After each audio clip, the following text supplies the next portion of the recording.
नमस्कार, मैं हूं चित्रा त्रिपाठी और आप देखना शुरू कर चुके हैं जनहित। वोटर लिस्ट की समीक्षा के विरोध में आज विपक्ष का बिहार बंद रहा। कई इलाकों में इसका मिला जुला असर रहा। राहुल गांधी बंद को सफल बनाने के लिए दिल्ली से पटना पहुंचे थे। जिस ट्रक पर तेजस्वी और राहुल सवार थे, उस ट्रक पर पप्पू यादव और कन्हैया कुमार को चढ़ने से रोक दिया गया। बिहार में यह खबर खूब वायरल है। सवाल पूछे जा रहे हैं, क्या तेजस्वी ने कांग्रेस को उसकी सियासी हैसियत बताई है? वैसे बिहार में कांग्रेस की सियासी हैसियत क्या है? क्यों जो कांग्रेस बिहार में सालों तक राज किया करती रही, उसे आज बैसाखी के सहारे की जरूरत पड़ गई? दो लड़कों की यारी कौन कितना है भारी? देश की सबसे पुरानी पार्टी के बेस का होगा विश्लेषण। आज यही है जनहित की कवर स्टोरी।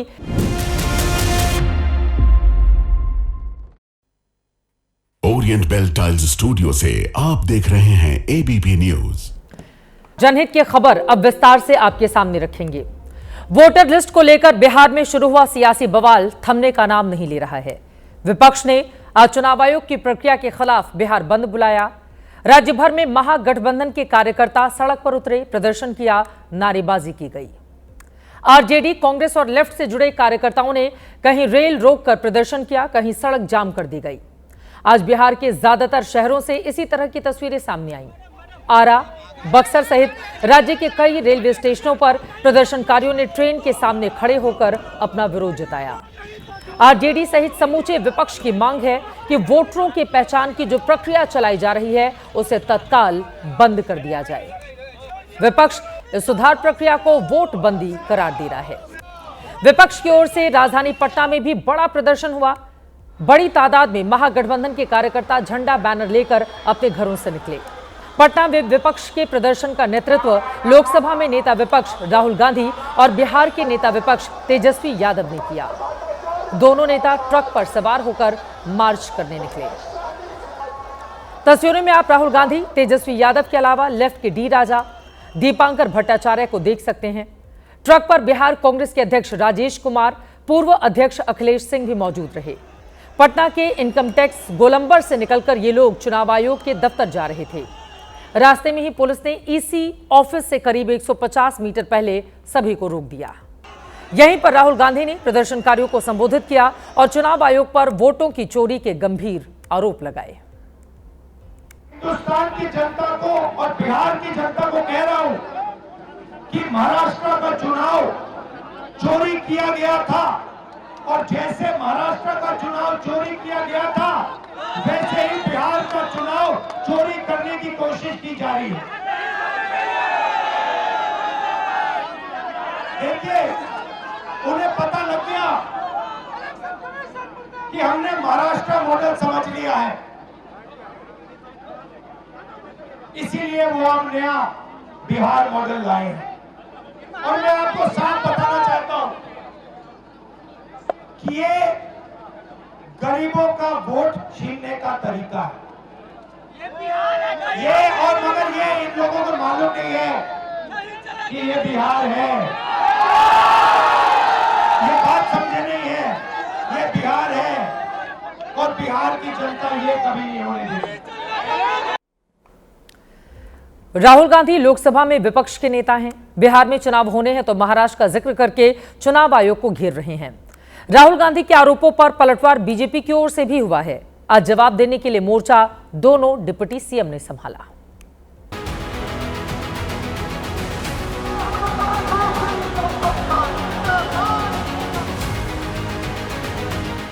ये अप्पू और पप्पू दोनों सोने के चम्मच लेकर जन्म लिए हैं। अय्याशी करने का इनकी मानसिकता इनके स्वभाव में आ चुका है। घबराहट में अपने हार से डरकर ये चुनाव आयोग पर ठिकरा फोड़ करके पहले से प्लेटफार्म तैयार कर रहा है। बिहार की जनता ने 4 करोड़ से अधिक फॉर्म भर दिए। एक बेचारा आंदोलन शुरू। ये लोग को लगता है कि हम राजा हैं, राजा के राजकुमार। 55 वर्ष तक आपने शासन चलाया, तो भारत गरीब आपके चलते हैं।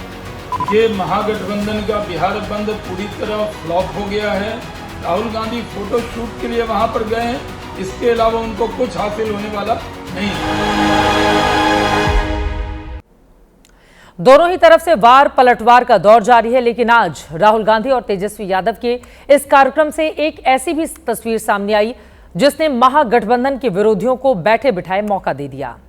हुआ यह कि पटना के जिस इनकम टैक्स चौराहे से राहुल गांधी और तेजस्वी ट्रक पर सवार होकर निकले थे, उस ट्रक पर सांसद पप्पू यादव और कन्हैया कुमार को चढ़ने से रोक दिया गया। पप्पू यादव को ट्रक पर चढ़ने से रोके जाने की तस्वीरें तेजी से वायरल हो गई। एबीपी न्यूज के कैमरे में भी तस्वीरें कैद हुई। पप्पू यादव एक सुरक्षाकर्मी का हाथ पकड़कर ट्रक पर चढ़ने की कोशिश कर रहे थे। उनकी मंशा होगी कि राहुल गांधी और तेजस्वी यादव के बगल में खड़े होकर वो फोटो क्लिक कराएं और पूरे बिहार में मैसेज दिया जाए, लेकिन उनकी यह मंशा कामयाब नहीं हो पाई। उसी वक्त एक दूसरे सुरक्षाकर्मी ने उन्हें रोक दिया, जबकि इसके बाद कांग्रेस के प्रदेश अध्यक्ष राजेश कुमार और विधायक दल के नेता शकील अहमद खान ट्रक पर चढ़ते हुए दिखाई दिए। निराश पप्पू यादव भीड़ के बीच में फंसे हुए नजर आए। इसी दौरान कांग्रेस के नेता कन्हैया कुमार को भी ट्रक पर चढ़ने की वो कोशिश कर रहे थे, लेकिन उन्हें भी सुरक्षा कर्मियों ने रोक दिया। कन्हैया और पप्पू दोनों ही वहां से वापस लौट आए। पप्पू यादव तो कार्यक्रम बीच में छोड़कर ही चले गए, जबकि यही पप्पू यादव सुबह सुबह हाथ में कांग्रेस का झंडा थामे सैकड़ों समर्थकों के साथ पटना की सड़कों पर प्रदर्शन कर रहे थे और बंद कराने के लिए निकले हुए थे। खुद उन्होंने तस्वीरें भी साझा की थी। सोशल मीडिया पर लोग पूछ भी रहे थे कि पप्पू यादव के कार्यक्रम में आरजेडी का झंडा क्यों नहीं है, और कुछ देर के बाद ही राहुल तेजस्वी के ट्रक में यानी कि मंच पर इन्हें चढ़ने से भी रोक दिया गया। पप्पू यादव कह रहे हैं कि अपमान का घूंट पीकर भी वो राहुल गांधी से वफादारी करेंगे, जबकि विरोधी इन तस्वीरों पर निशाना साध रहे हैं। बिहार और देश के जनता के दिल में जगह है ना, कांग्रेस की विचारधारा और राहुल गांधी के दिल में जगह है ना। ट्रक के लिए क्यों बाप बाप करते? डेडिकेशन आइडियोलॉजी के प्रति होता है, नेता के प्रति होता है, और वो है और वो रहेगा। जब तक मैं विचारधारा के प्रति कोशिश सीमांचल की जी जनता चाहती है कि पप्पू यादव अपमानित हो, जो हो वो स्टेटस है। उनको ट्रक पर चढ़ाने के लिए कन्हैया कुमार को रोक दिया जाता है, पप्पू यादव जी को भी रोक दिया जाता है। अब कांग्रेस पार्टी के अंदर युवाओं की क्या जगह है सबको साफ दिख चुकी होगी। युवाओं की बात करेंगे, संविधान की बात करेंगे, लेकिन काम उससे उल्टा करेंगे। या हो सकता है कि तेजस्वी यादव जी को एक स्ट्रॉन्ग मैसेज राहुल गांधी जी देना चाहते हैं। बिहार के राजनीतिक गलियारों में यह चर्चा होती रहती है कि पप्पू यादव को तेजस्वी यादव पसंद नहीं करते। कई कारण सार्वजनिक हैं, कई पर्दे के पीछे हैं।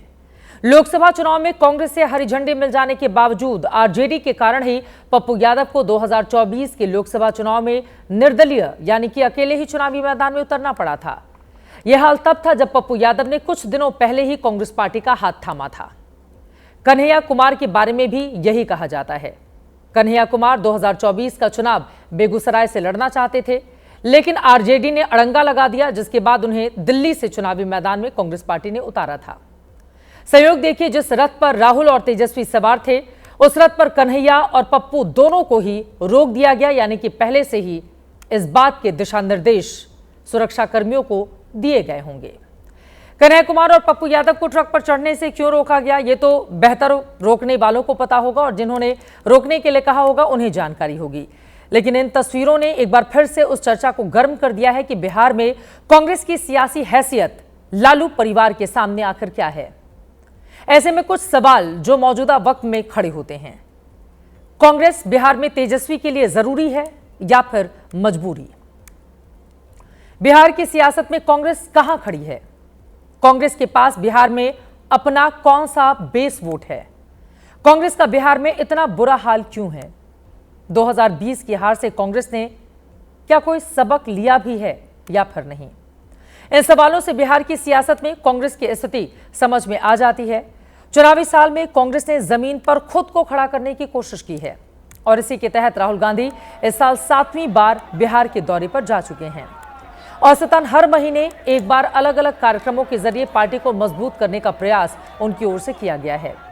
अब इसका कितना फायदा होगा ये तो आगे आने वाला वक्त बताएगा, लेकिन माना यह जाता है कि 2020 में कांग्रेस ने अगर अच्छा प्रदर्शन किया होता तो महागठबंधन की सरकार उस समय ही बन गई होती।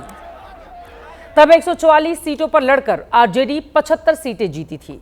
स्ट्राइक रेट 52% का था। कांग्रेस 70 पर लड़कर सिर्फ 19 सीटें जीती थी। स्ट्राइक रेट 27% का रहा था। लेफ्ट की पार्टी जो इसका हिस्सा थी 29 पर लड़कर 17 पर जीत हासिल की। स्ट्राइक रेट 58% का था। तब आरजेडी के नेताओं ने कांग्रेस को आरजेडी पर बोझ तक कह दिया था, लेकिन दोनों दलों का गठबंधन बना रहा। माना यह जाता है कि महागठबंधन में इस बार कांग्रेस को तकरीबन 50 सीटों के आसपास ही लड़ने के लिए दिया जाएगा। सवाल यह है कि तेजस्वी के साथ रथ पर घूमने वाले राहुल गांधी क्या 50 सीटों पर मान जाएंगे या फिर सीट के गणित में गठबंधन की गांठें देखने को मिलेंगी। आज मैं जनहित के दर्शकों को अतीत के कुछ पन्ने पलटकर बिहार में कांग्रेस की सियासी हैसियत के बारे में जानकारी दे देती हूं। साल 1990 की बात है। कांग्रेस के खिलाफ बिहार में आंधी चली थी और कांग्रेस को हराकर ही लालू यादव बिहार के मुख्यमंत्री बने थे। 1990 के बाद बिहार में कभी कांग्रेस का मुख्यमंत्री नहीं बना। स्वर्गीय जगन्नाथ मिश्र बिहार में कांग्रेस के आखिरी मुख्यमंत्री थे। जिस बिहार में कांग्रेस का सिक्का चलता था, उस बिहार में कांग्रेस लालू की बैसाखी के सहारे चलने को मजबूर है। बिहार में कांग्रेस के साथ असल दिक्कत यह है कि उसका अपना कोई मजबूत आधार वोट नहीं है। जैसे बीजेपी के पास सवर्ण और वैश्य का बेस वोट है, नीतीश के पास कुर्मी और अति पिछड़ा है, चिराग के पास पासवान जाति का आधार वोट है, आरजेडी के पास मुस्लिम और यादव हैं, मुकेश सहनी के वीआईपी के पास मल्लाह समूह का वोट है। वैसे कांग्रेस पार्टी के पास बिहार में अपना कोई जातीय आधार नहीं है। एक जमाना था जब बिहार में कांग्रेस के पास ब्राह्मण, दलित और मुस्लिम वोट का आधार था, लेकिन 90 के बाद कांग्रेस जैसे जैसे कमजोर हुई, उसका कोर वोटर दूसरे दलों में शिफ्ट होता चला गया और आज की तारीख में कांग्रेस लालू परिवार के भरोसे बैठी है। महागठबंधन की हार के बाद कांग्रेस ने 2020 में जो ताने सुने, उसके बाद भी 4 साल तक पार्टी बहुत ज्यादा बिहार की जमीन पर एक्टिव नजर नहीं आई, लेकिन इस साल उसने सक्रियता दिखाने की कोशिश जरूर की है। चुनावी साल में पार्टी ने बिहार का प्रभारी बदल दिया, सवर्ण को हटाकर दलित को अपनी पार्टी का प्रदेश अध्यक्ष बना दिया, युवा नेता कन्हैया कुमार की पदयात्रा के जरिए संगठन को सक्रिय किया, विधानसभा स्तर पर संगठन की मजबूती के लिए 58 पर्यवेक्षक बनाए गए, 2500 रुपए हर महीने देने का वादा करके महिला वोट बैंक पर भी फोकस किया गया। अभी पिछले हफ्ते ही महिला वोटरों को साधने के लिए घर घर सैनिटरी पैड बांटने की स्कीम लॉन्च की गई, जिसको लेकर विवाद भी हो रहा है। दरअसल कांग्रेस पार्टी की समस्या है कि उसका फोकस दलित वोट बैंक पर है, लेकिन बिहार में पार्टी का सबसे चर्चित चेहरा सवर्ण जाति से है। राहुल गांधी के साथ रथ पर आज भूमिहार जाति के पूर्व प्रदेश अध्यक्ष अखिलेश सिंह नजर आए, तो जिन कन्हैया को राहुल बिहार में आगे करना चाहते हैं, वो भी भूमिहार जाति से आते हैं। अप्रैल महीने में कन्हैया ने पूरे बिहार की यात्रा की थी। गृह क्षेत्र बेगूसराय में जब कन्हैया पहुंचे तो राहुल गांधी उनका साथ देने के लिए वहां पर पहुंच गए थे। बिहार में भूमिहार बीजेपी का वोटर माना जाता है। 2020 के जिस चुनावी नतीजों को लेकर कांग्रेस की किरकिरी होती है, उस चुनाव में 34 सीटों पर सवर्ण उम्मीदवार उतारे थे, जिनमें से 8 को जीत मिली थी। 13 दलितों को टिकट दिया, 4 जीते।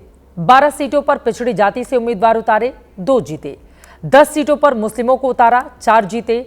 1 पर एसटी उम्मीदवार उतारा, जो जीत गए थे। ये 2020 में कांग्रेस पार्टी का रिपोर्ट कार्ड है। बीजेपी के आधार वोट में सेंध लगाने के लिए रणनीति के तहत कांग्रेस सवर्णों को उम्मीदवार बनाती है। कहीं ना कहीं इसका फायदा भी गठबंधन को मिलता है, तो कहीं नुकसान भी हो जाता है। पिछले 20 सालों से बिहार में कांग्रेस तकरीबन 5 से 10% के आसपास वोट बैंक के बीच ही घूम रही है। पार्टी अपने दम पर चुनाव लड़ने का रिस्क इसलिए नहीं लेती क्योंकि अनुभव अच्छा नहीं रहा है। बिहार में कांग्रेस के पास सिर्फ कैडर है और कुछ भी नहीं। यही वजह है कि आंखें देखने दिखाने के बाद आरजेडी से उनका गठबंधन हो ही जाता है, जबकि आरजेडी हमेशा अपनी शर्तों पर कांग्रेस पार्टी से फैसले लेती है। एक बार फिर आज की मूल खबर पर लौट आते हैं। चुनाव आयोग ने वोटरों की समीक्षा का जो अभियान शुरू किया, उस अभियान के बाद बिहार की राजनीति तेजी से बदल रही है। सीएम के चेहरे और सीटों की संख्या का झगड़ा भूलकर विपक्ष इस वक्त वोटर लिस्ट की लड़ाई लड़ने में मशगूल है। आज उसी कड़ी में विपक्ष ने बिहार बंद बुलाया था। कुछ इलाकों में बंद का मिला जुला असर भी दिखा। वैसे चुनाव आयोग साफ कर चुका है कि वोटर लिस्ट में सुधार की प्रक्रिया जारी रहेगी। विपक्ष और सत्ता पक्ष में इस वोटर लिस्ट को लेकर किस कदर बयानों की जंग चल रही है, उसे दिखाएंगे, लेकिन पहले इस प्रक्रिया की एक्सक्लूसिव तस्वीरें आप तक पहुंचाते हैं। सुपौल जिले के मरौना ब्लॉक से तस्वीरें सामने आई हैं। कोसी नदी की तेज धार को पार करके बीएलओ वोटरों तक पहुंच रहे हैं। इस वीडियो में आप जिन लोगों को नदी पार करते हुए देख रहे हैं वो सरकारी कर्मचारी हैं जो चुनाव आयोग के निर्देश पर वोटर समीक्षा अभियान से जुड़े हुए हैं। घर घर जाकर फॉर्म बांट रहे हैं, जमा करवा रहे हैं। हालांकि इन तस्वीरों को देखकर सुरक्षा का ख्याल मन में आता है। सवाल यह है कि पानी में इस कदर डूबकर इन्हें क्यों जाना पड़ रहा है। तस्वीरें बिहार सरकार के लिए शर्मिंदगी का विषय होनी चाहिए। बगैर देर किए मेरा मानना है कि प्रशासन को इन लोगों के लिए नावों का इंतजाम तुरंत करना चाहिए ताकि कल से इन्हें दिक्कतों का सामना नहीं करना पड़े। युद्ध स्तर पर बिहार में अभियान चल रहा है। 57% लोगों ने फॉर्म भरकर जमा कर दिया है, लेकिन इस प्रक्रिया को लेकर जुबानी जंग भी तेज है। तेजस्वी यादव ने चुनाव आयोग को गोदी आयोग कहकर निशाना साधा।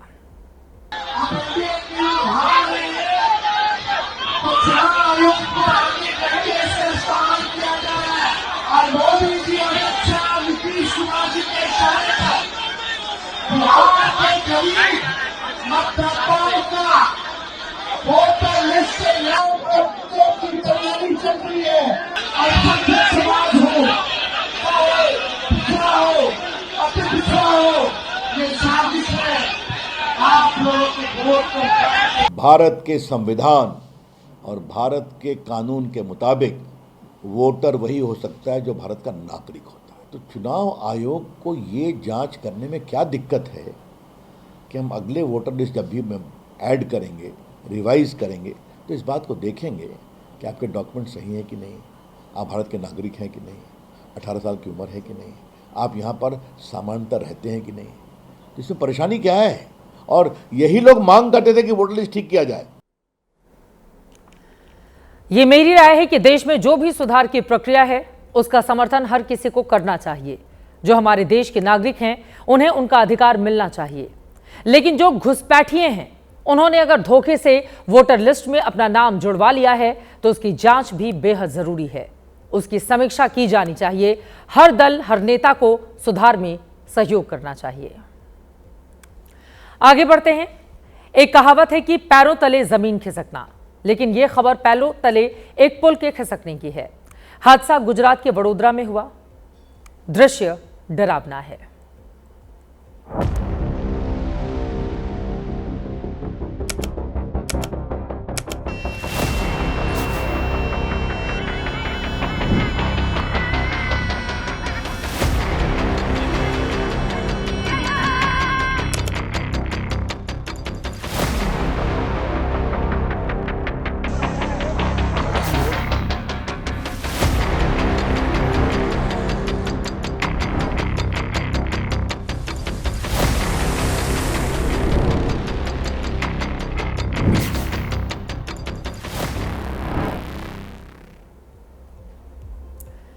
एक के बाद एक पुल गिरने की खबरों से बिहार बदनाम रहा है, लेकिन आज गुजरात का नाम खराब हुआ।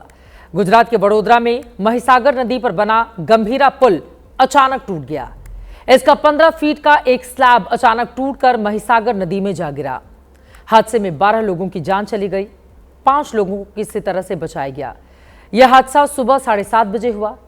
जिस वक्त पुल का यह स्लैब गिरा उस पर 5 गाड़ियां थीं, 2 ट्रक, एक कार, एक जीप और एक ऑटो। 5 गाड़ियां नीचे महिसागर नदी में जा गिरी। अंदेशा है नदी में गिरे ट्रक के नीचे अभी कुछ और लोग दबे हो सकते हैं।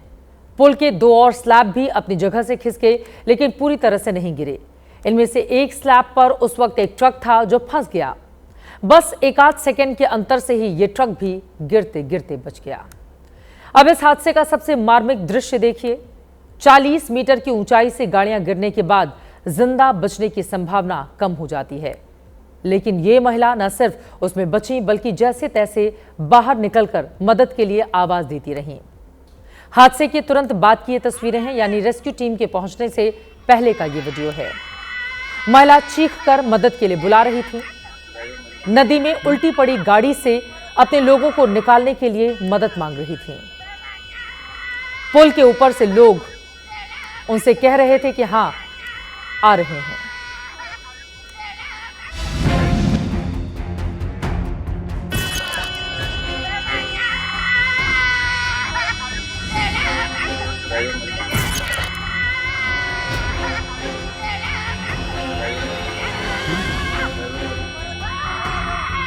माथी आवे છે आवे आवे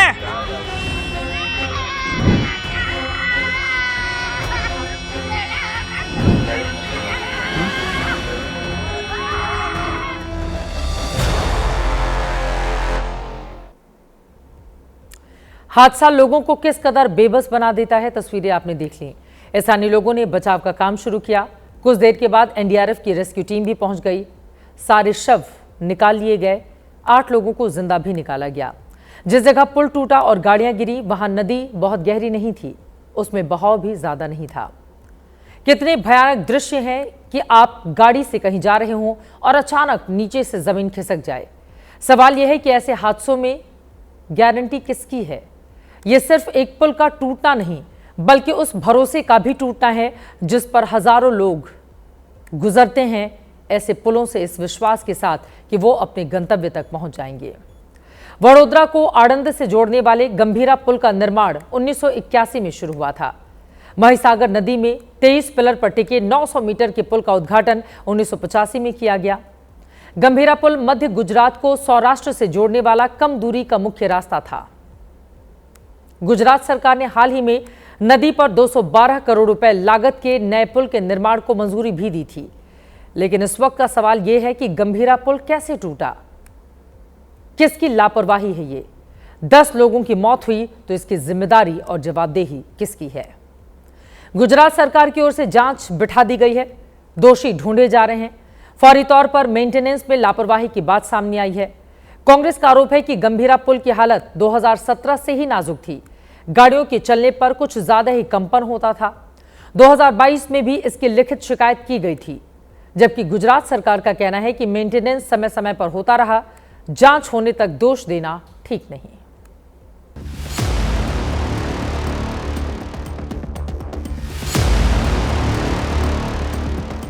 10 से 15 मिनट का जो स्लैब है वो टूट के गिर गया। ब्रिज पे उसमें 2 वाहन थे, वो भी वहाँ पे फंसे रहे, और जो ब्रिज के ऊपर 2 ट्रक, 2 पिकअप और 1 रिक्शा, वो नीचे गिर के नदी में आ गए। सरकार की जो गुनाही बेदरकारी है, उसकी वजह से आज ये ब्रिज टूटा, लोगों की जान गई है।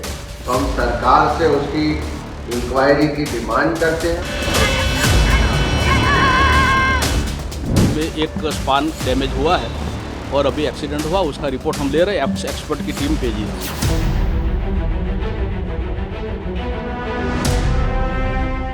अगर आपने इसको रिनोवेट किया था अभी बहुत बड़ा इसके ऊपर खर्चा किया था, तो फिर ब्रिज गिरा क्यों? भाजपा की नीतियों की वजह से आखिरी 1 साल में आप देखो काफी ऐसे हादसे हुए हैं।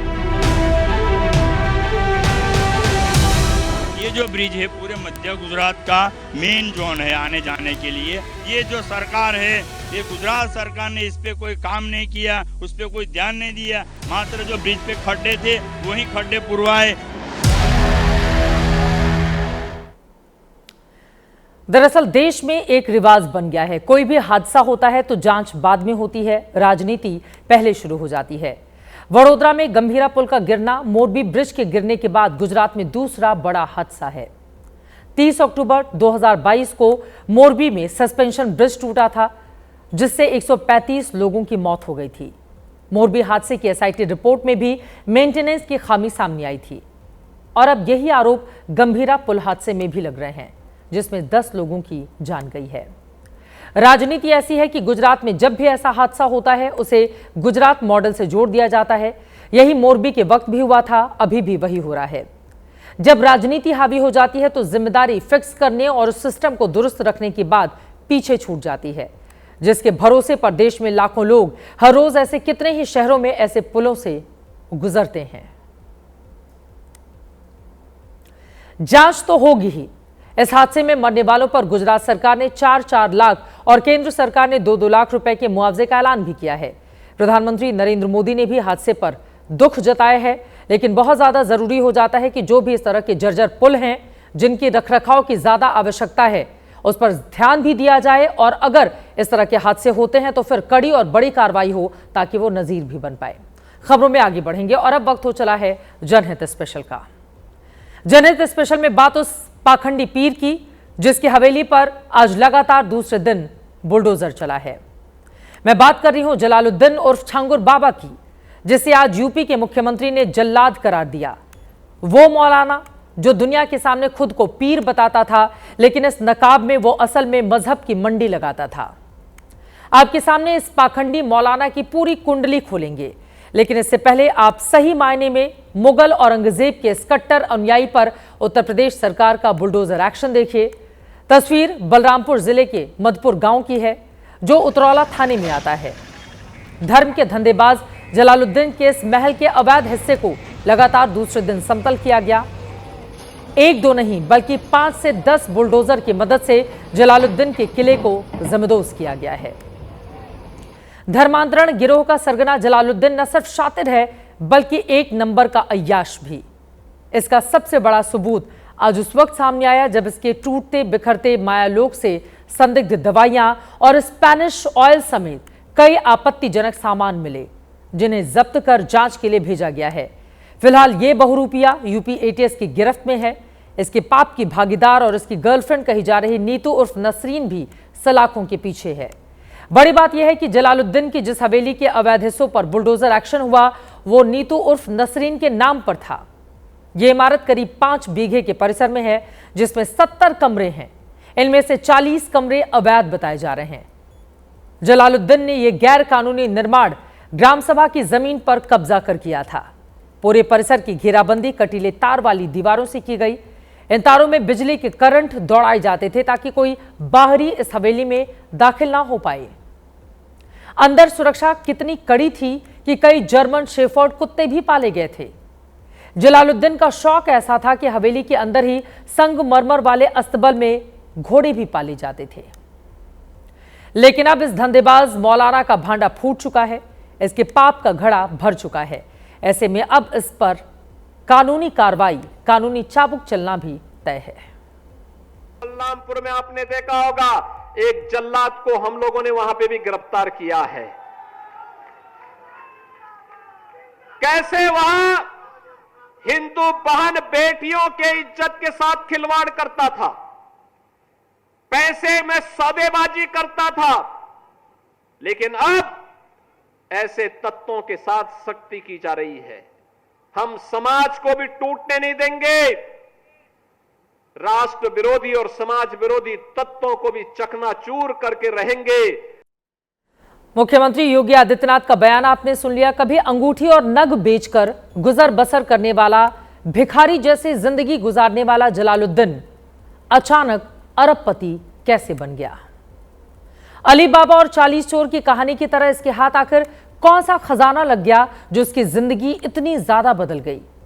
पूरी कहानी आपको बताएं, उससे पहले जलालुद्दीन की 400 BC का 40 कलेक्शन देखिए। मीडिया रिपोर्ट्स के मुताबिक जलालुद्दीन पर अब तक 40 धर्म परिवर्तन के सबूत सामने आ चुके हैं।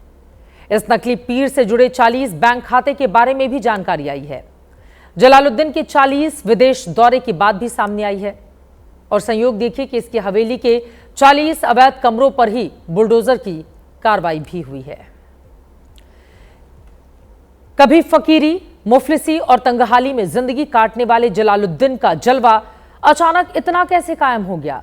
धर्म परिवर्तन के अवैध धंधे का आइडिया इसको कहां से मिला? इसे कैसे एक सिंधी परिवार को अपने जाल में फंसाया और फिर उसे ही मोहरा बनाकर मजबूर हिंदुओं को मुसलमान बनाने के गोरख धंधे में जुट गया? इसकी पूरी कहानी आपके सामने रखते हैं।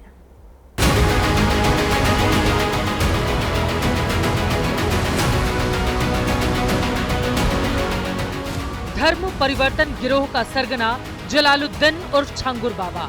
जलालुद्दीन की सबसे बड़ी गुर्गा नीतू उर्फ नसरीन, दोनों 5 जुलाई को यूपी एटीएस के शिकंजे में आने से पहले लखनऊ के स्टार रूम्स होटल में पूरे 80 दिन तक छिपे रहे।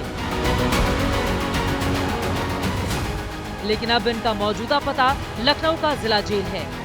जिस हवेली की 4 दीवारी के अंदर पाखंडी पीर जलालुद्दीन और उसकी कथित माशूका नसरीन मजहब की मंडी लगाते थे, उसके अवैध हिस्से बीते 2 दिन में मिट्टी में मिलाए जा चुके हैं, जिस पर अब सियासत भी खूब हो रही है।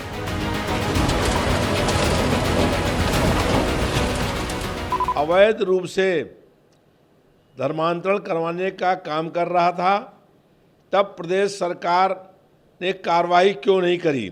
इतने लंबे समय से प्रदेश सरकार के खुफिया विभाग के लोग और सरकार सोती रही, और अब जब मामला प्रकाश में आया, न्यायालय में कोर्ट में केस चल रहा है, उस दौरान अवैध तरीके से बुलडोजर के माध्यम से उनके मकानों को गिराना पूर्ण रूप से अनुचित है।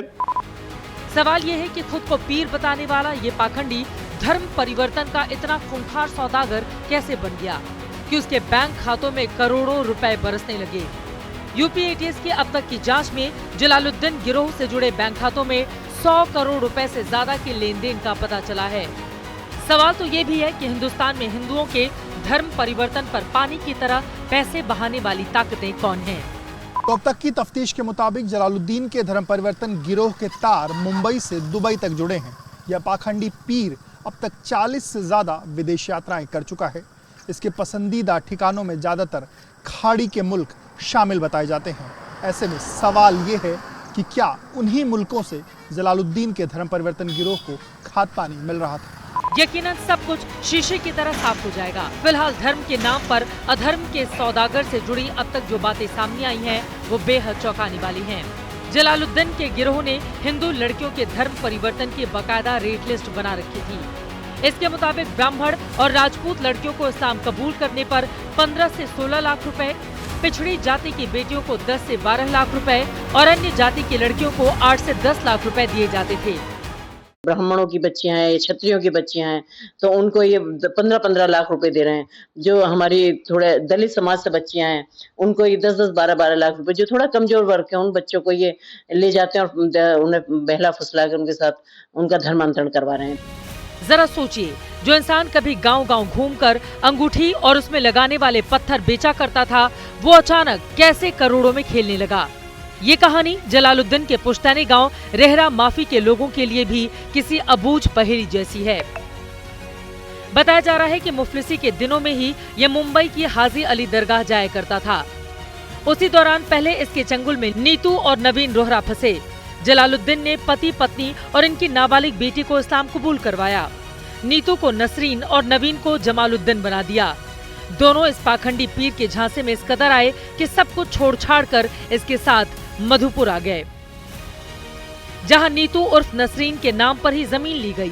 फिर धीरे धीरे बगल की सरकारी जमीन पर कब्जा कर लिया गया, हवेली बनाई गई। साथ ही कॉलेज और अस्पताल तक खोलने की योजना पर काम शुरू हो गया, ताकि ज्यादा से ज्यादा हिंदुओं को धर्म परिवर्तन के जाल में फंसाया जा सके।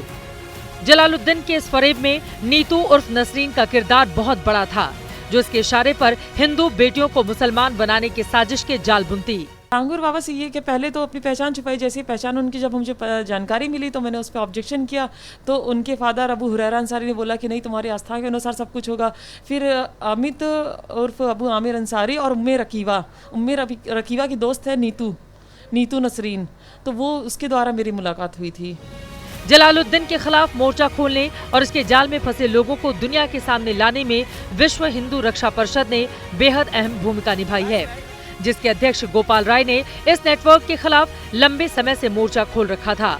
उनके मुताबिक इस गोरखधंधे में कुछ सरकारी अधिकारी कर्मचारी भी शामिल हैं। सैकड़ों लोगों का धर्म परिवर्तन किया जा रहा है, और सबसे बड़ी चीज ये है कि उसमें भूमिका परिवर्तन जो हो रही है, वो थाना तो अलग है, उसका सपोर्ट कर ही रहा है छांगुर बाबा का।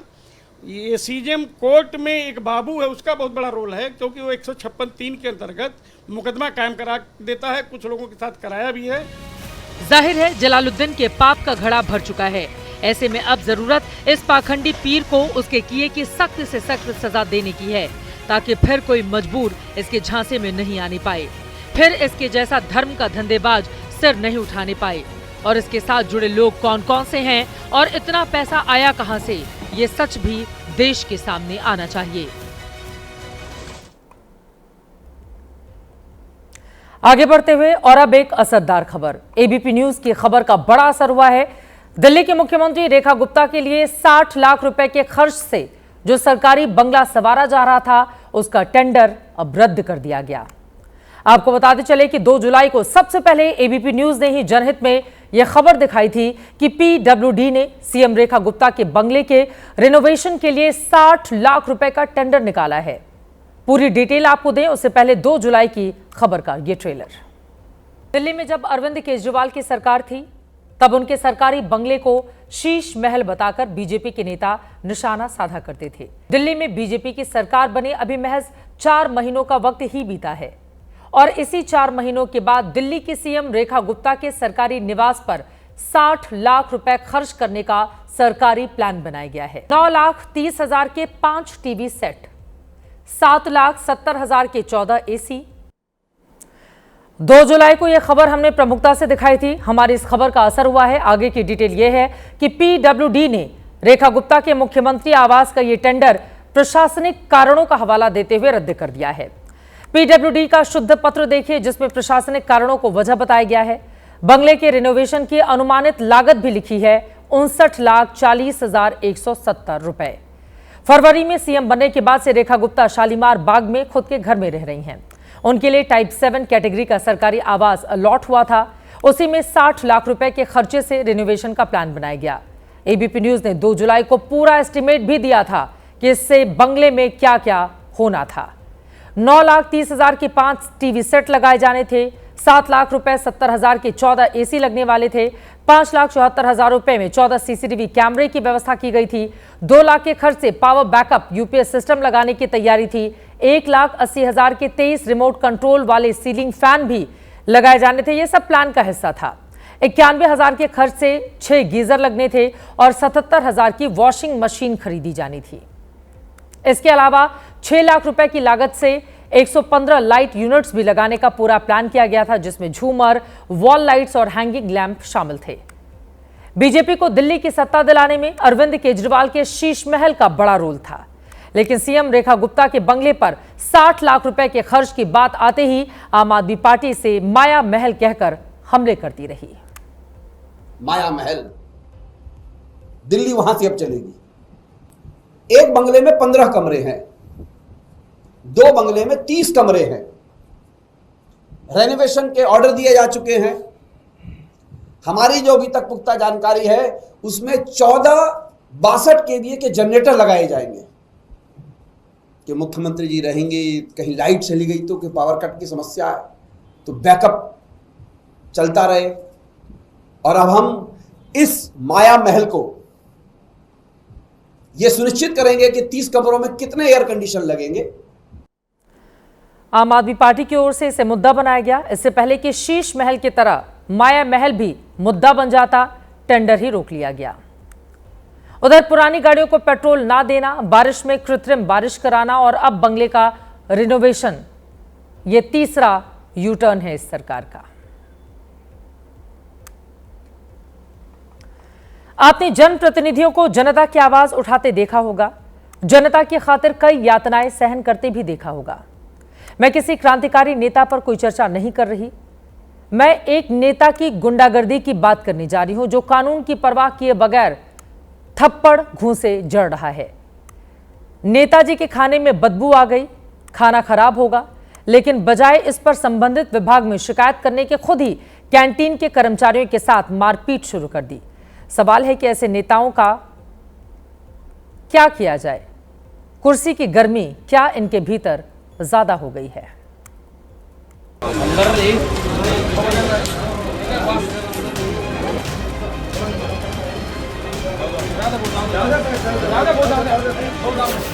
इन थप्पड़ों और घूंसों को गिनते जाए, गिनती जल्दी पूरी होने वाली नहीं। सफेद बनियान और लाल लुंगी में दिख रहे विधायक जी इतने गुस्से में हैं कि एक हाथ में दाल की थैली पकड़े हुए हैं तो दूसरे हाथ में इस शख्स को तमाचे ही तमाचे जड़ रहे हैं।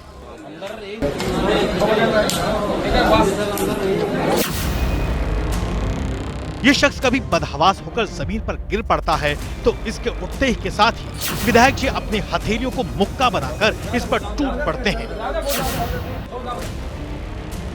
वैसे विधायक जी इस शख्स को घूंसे मारने से पहले दाल की थैली भी सुंघाते हैं और जैसे ही गुस्से में बदबू इनके दिमाग में चढ़ती है इस पर फिर पंच जड़ने के लिए तैयार हो जाते हैं।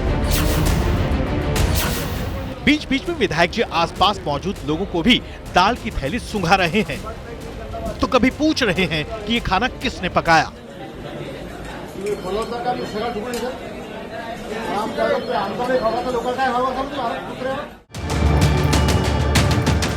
बार विधायक जी इतने गुस्से में उबल चुके थे कि गल्ले पर खड़े एक कर्मचारी को भी तमाचा जड़ दिया। विधायक जी शान से बता भी रहे हैं कि वो कितने बड़े बॉक्सर हैं। लेकिन मैं जुडो, जिम्नास्टिक, बॉक्सिंग, कुश्ती, कराटे इसका चैंपियन भी था। कोई बाहरी भी आया जाए तो भी उसको भी यही मिलेगा पंच। अब आपको पूरा मामला विस्तार से बिना तड़का लगाए बताते हैं। शिवसेना शिंदे गुट के विधायक संजय गायकवाड़ की शिकायत है कि उन्हें गंदा खाना दिया गया, इसलिए उन्होंने कैंटीन के मैनेजर को पीट दिया। आप हमें जहर खिलाओगे तो क्या आपकी पूजा करेंगे हम? शिवसेना शिंदे गुट के विधायक संजय गायकवाड़ ने आकाशवाणी एमएलए हॉस्टल की कैंटीन में उन्हें खराब दाल देने पर बवाल किया। संजय गायकवाड़ के मुताबिक उन्होंने खाने का ऑर्डर दिया था। पहले उन्हें लगा कि दाल में नींबू पड़ने से ऐसी खट्टी महक आ रही है, लेकिन उन्हें जल्द ही एहसास हुआ कि दाल में कुछ काला है। संजय गायकवाड़ की इस हरकत और दाल पर सियासी दांवपेच शुरू हो गया है।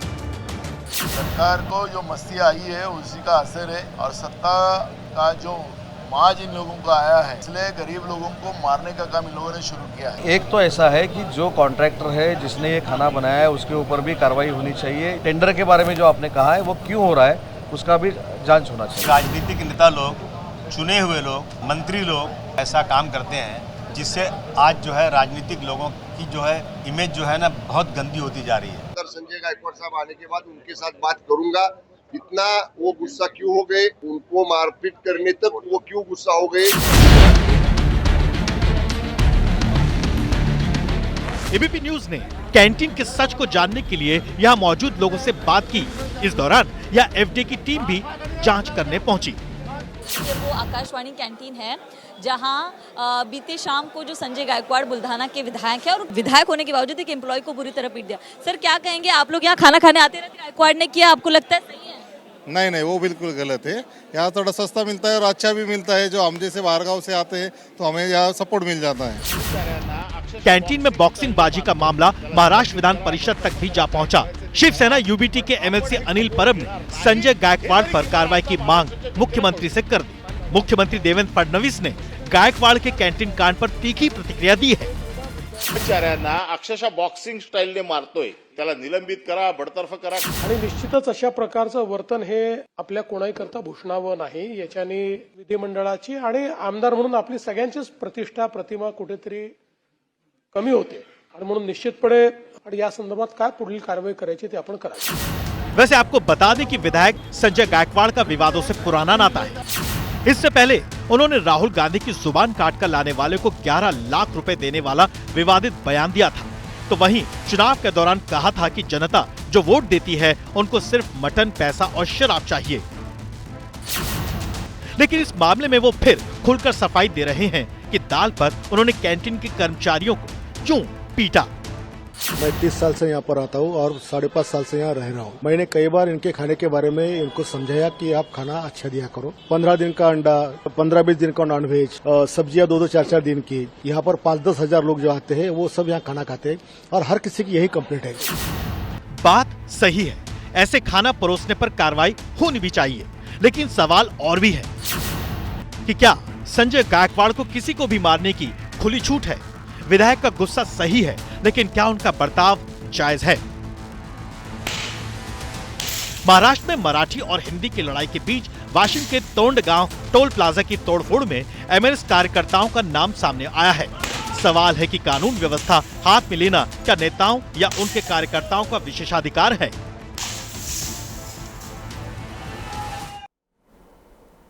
कुर्सी की गर्मी ज्यादा दिनों तक नहीं रहती, नेताओं को इस बात का ख्याल रखना चाहिए। आगे बढ़ते हैं, रुख करते हैं राजस्थान का, जहां से आज बेहद दुखद खबर सामने आई है।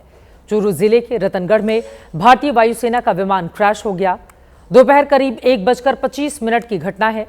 प्लेन खेत में गिरा। आग की लपटों को देखकर स्थानीय लोग पहुंचे और आग पर काबू पाने की कोशिश की गई। हादसे को लेकर इंडियन एयरफोर्स ने सोशल मीडिया पर पोस्ट किया और 2 पायलट के शहीद होने की जानकारी दी। वायुसेना के मुताबिक एक जगुआर प्रशिक्षक विमान आज राजस्थान के चूरू के पास नियमित प्रशिक्षण मिशन के दौरान दुर्घटनाग्रस्त हो गया। भारतीय वायुसेना दुख की घड़ी में पीड़ित परिवारों के साथ खड़ी है। दुर्घटना के कारणों का पता लगाने के लिए कोर्ट ऑफ इंक्वायरी गठित की गई है। इस साल की यह दूसरी घटना है जब वायुसेना का जगुआर लड़ाकू विमान दुर्घटनाग्रस्त हुआ है। इससे पहले जगुआर लड़ाकू विमान 2 अप्रैल को गुजरात के जामनगर में भी दुर्घटनाग्रस्त हुआ था। जामनगर में जो विमान हादसे का शिकार हुआ वो 2 सीटर था। तब हादसे की वजह तकनीकी खराबी बताई गई थी और अब एक बार फिर चूरू में जगुआर लड़ाकू विमान क्रैश हो गया है। और अब आज का जनहित मंत्र। यूं ही एक छोटी सी बात पे ताल्लुकात पुराने बिगड़ गए। मुद्दा था कि सही क्या है, वो सही कौन पर उलझ गए। छोटी छोटी बातों पर रिश्तों की भेंट मत चढ़ाइए। इसी के साथ जनहित में आज के लिए बस इतना ही।